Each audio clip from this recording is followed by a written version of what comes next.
पाटणच्या हक्कासाठी मोफत वीज आंदोलन, मनसेकडून मुंबईकडे पदयात्रेची हाक. ज्या मातीत हजारो मेगावॅट वीज निर्माण होते त्या मातीतल्या माणसांच्या घरात आजही अंधार का?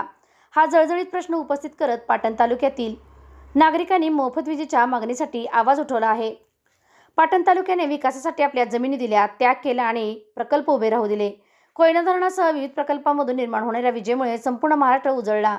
मात्र त्याग करणाऱ्या पाटण तालुक्यातील जनतेलाच वाढती वीज बिले, लोड शेडिंग आणि विविध समस्यांना सामोरे जावे लागत असल्याची भावना नागरिकांमध्ये व्यक्त होत आहे.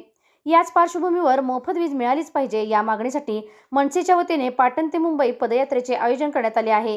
ही लढाई राजकारणासाठी नाही तर पाटणच्या स्वाभिमानासाठी आणि सामान्य जनतेच्या हक्कासाठी आहे, असे मनसे तालुकाध्यक्ष गोरख नारकर आणि कार्यकर्त्यांनी सांगितले. आपण फक्त त्याग करत राहायचं आणि आपल्या हक्कासाठी वंचित राहायचं का? आता शांत बसून चालणार नाही. आपल्या मुलांच्या भविष्यासाठी प्रत्येकाने एकत्र येणं गरजेचं आहे, अशी भावनिक साद आंदोलनकर्त्यांनी घातली आहे. पाटणचा आवाज थेट मुंबईपर्यंत पोहोचवण्यासाठी मोठ्या संख्येने नागरिकांनी या पदयात्रेत सहभागी व्हावे, असे आवाहन मनसे तालुकाध्यक्ष गोरख नारकर व कार्यकर्त्यांकडून करण्यात आले आहे.